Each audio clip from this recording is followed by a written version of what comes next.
Siempre es agradable escuchar a, por ejemplo, Pink Floyd para cambiar de estado de ánimo o disfrutar la buena música antes de comenzar a hablar del tema que nos, que nos ocupa en este tercer video de esta serie de conversaciones con Omar Salom. Y de lo que quisiera hablar hoy es de un tema que yo considero muy importante en la psicología del ejecutivo. La psicología del ejecutivo es fundamental para entender el comportamiento del ejecutivo. Gran parte de lo que uno necesita entender como directivo es cómo funcionan sus colegas. Gran parte de lo que necesitamos entender en un ejecutivo, en una persona. Mucha de esa información está en la literatura orientada al desarrollo. En Erik Erikson, en Freud, Jean Piaget, en Colbert. Hay muchos autores. Michael Hall, recientemente con su trabajo en su investigación acerca de Abraham Maslow, que pobrecito solamente se le conoce por el tema de la famosa pirámide de necesidades. Maslow fue un hombre que estuvo casi una década dedicado a estudiar a ejecutivos en organizaciones. Son cosas que la gente no conoce, desafortunadamente. El trabajo de Michael Hall es un trabajo muy interesante para entender los dominios de desarrollo en una persona. El trabajo del doctor Fernando Flores,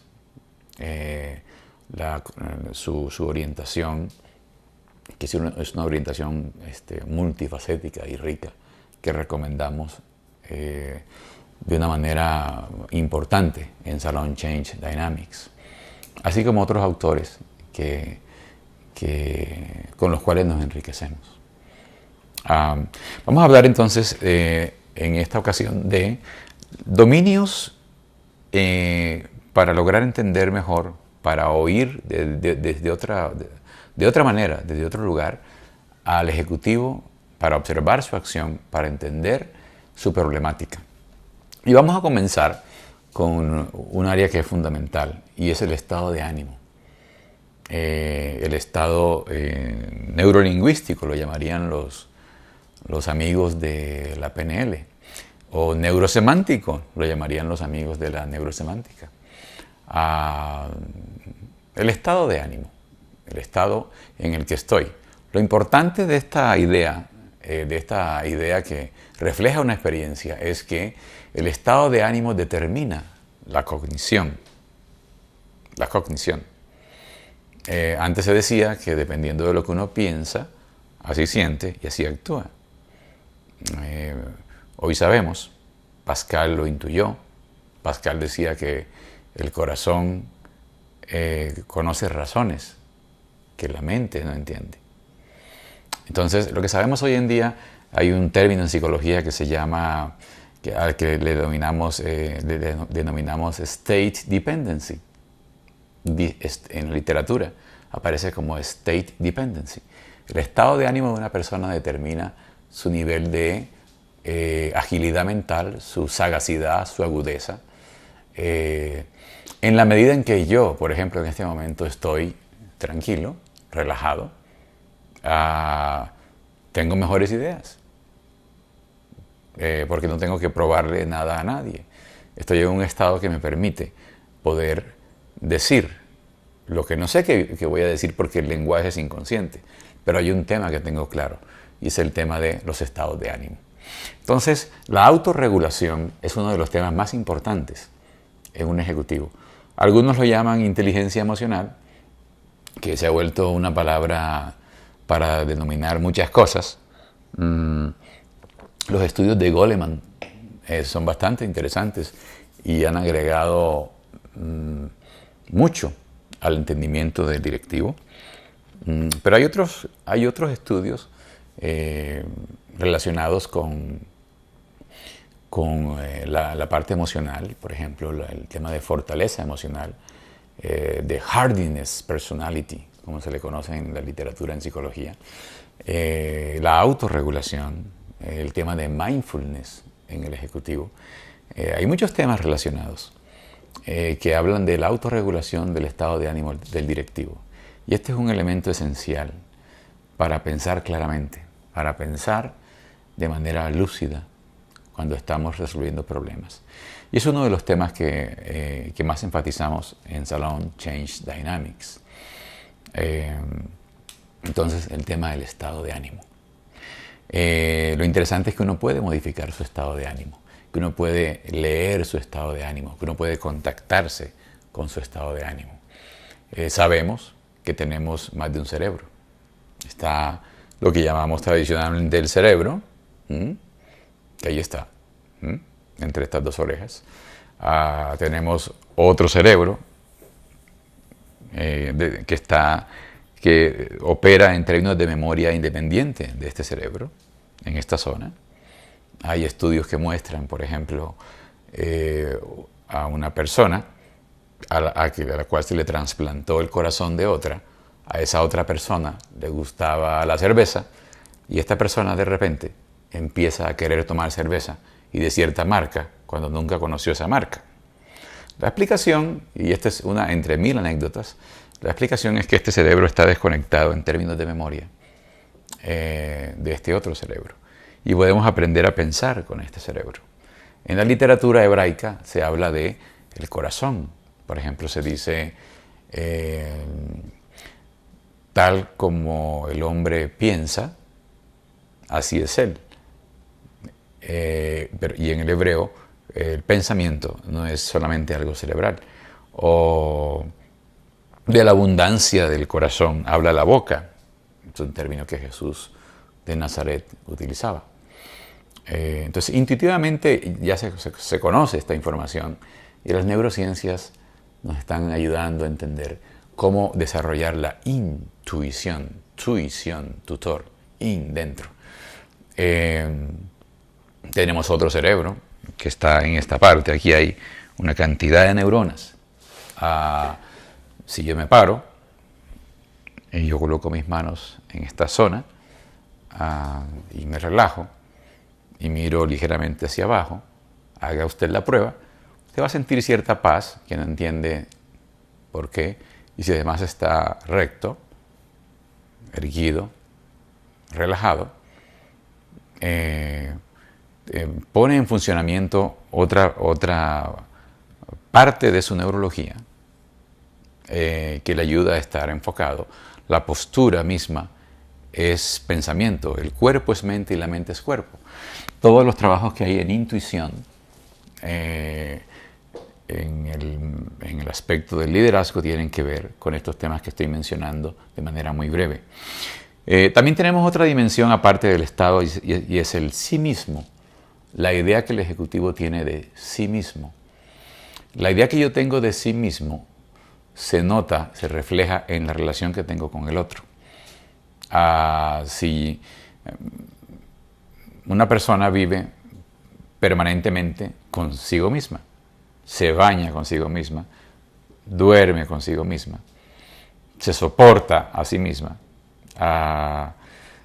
tenemos una relación con nosotros mismos.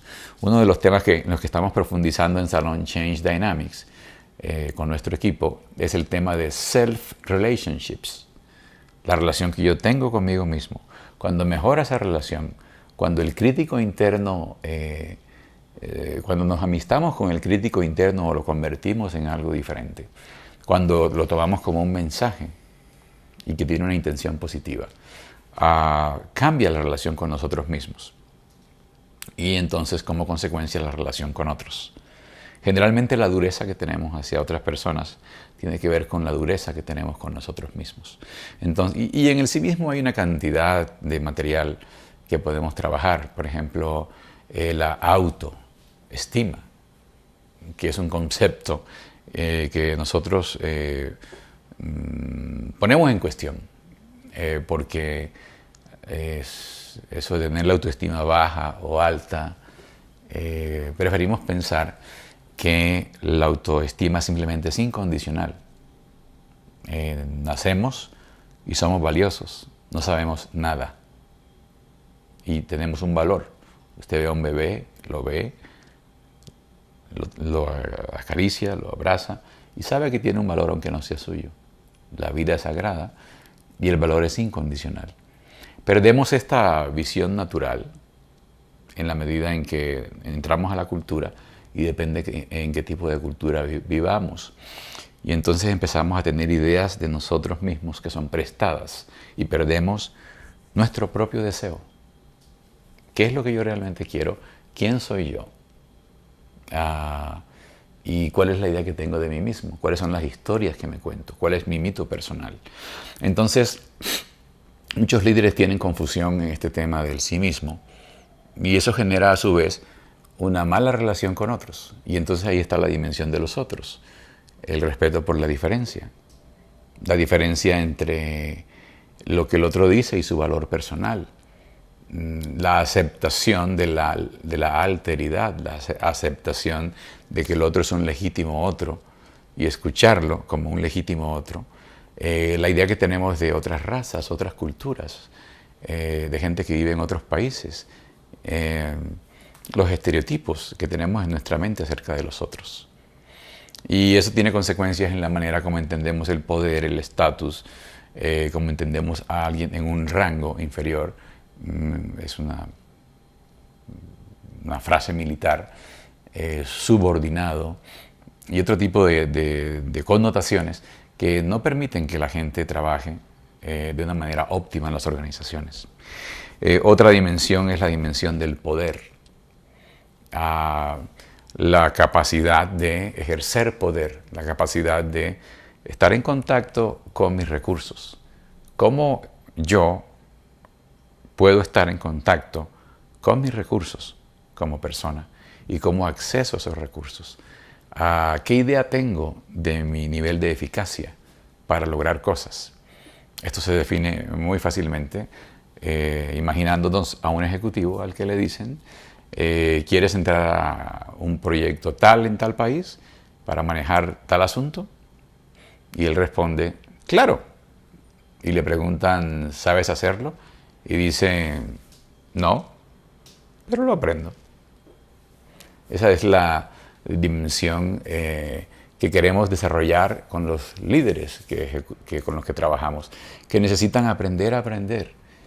Hoy en día no importa qué estudie una persona. Hay una necesidad de transformación en el plano educativo enorme. Las profesiones hoy en día no están diseñadas para el mundo en el que estamos. Necesitamos gente que aprenda rápido, de manera ágil, y que aprenda a pensar por sí misma y que tenga una relación sana con la autoridad. Ese es el ejecutivo del futuro. Y ese es el ejecutivo que procuramos desarrollar. Y es la visión que tenemos de desarrollo ejecutivo en Salom Change Dynamics.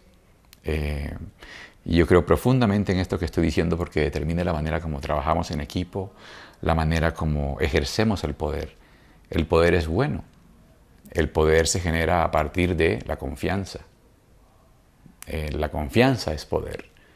Cuando una persona confía en mí, cuando yo me he ganado la confianza de esa persona a través del cumplimiento de mis promesas, a través de hacer lo que dije que iba a hacer, diciendo la verdad, el mercado mismo se fundamenta en la confianza. Si este vino que yo me estoy tomando en este momento, salud, no es vino sino veneno o algo de mala calidad, no lo vuelvo a comprar porque yo confié que lo que me dijeron que iba a tomar era vino y de buena calidad. Entonces los negocios se fundamentan en la confianza. Hay una transformación en el mundo que nos lleva, o sea, hoy la información, hoy usted puede averiguar lo que quiera, casi lo que quiera acerca de cualquier persona. La mentira no se puede ocultar. La única manera de trabajar y hacer negocios, hacer dinero, es haciéndolo de manera honesta. La sinceridad. Si digo que voy a hacer algo, aunque después no me salga bien, la sinceridad que tengo en el momento de decirlo es importante. La capacidad que tengo. La capacidad que lo que yo digo que sé hacer, realmente lo sepa hacer, genera confianza. Que a propósito es una definición Es la definición de C.S. Lewis, el gran escritor británico, anglicano, que decía que humildad es que si yo sé hacer algo, digo, yo sé hacer algo, yo sé hacer esto muy bien, obsérvame. O si yo no sé hacer algo, digo, yo no sé hacer esto, nótalo, obsérvame. Eso es humildad. Necesitamos brillar, necesitamos tener nuestra propia voz, necesitamos lucir y darle permiso a otros para que también luzcan. Esta es la dimensión del poder, y el poder en ese sentido es positivo. Poder para obtener resultados en colaboración con otros. Y me gustaría hablar de una dimensión más, que es la dimensión del mundo.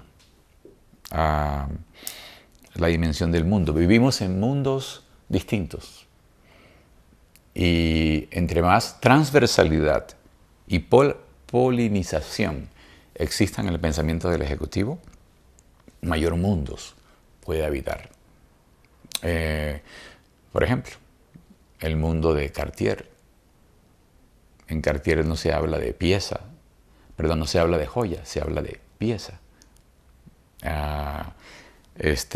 Las joyas que hace Cartier son joyas, son piezas únicas de colecciones, hechas a mano, hechas en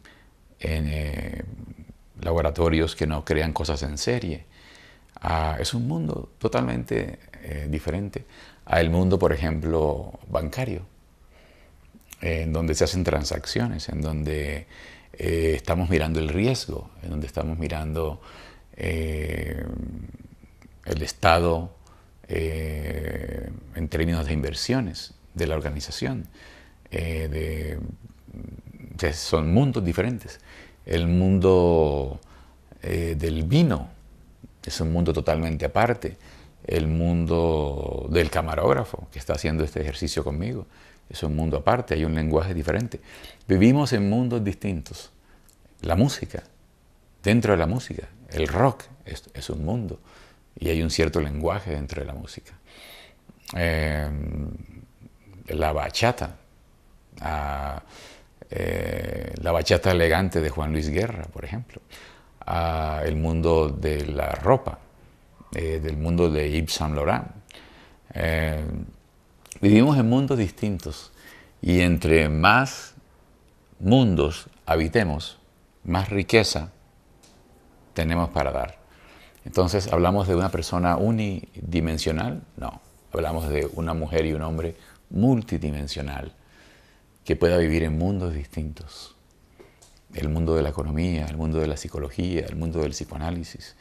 La transversalidad en el conocimiento es uno de los temas más importantes en un mundo globalizado, en donde el especialista es un miope.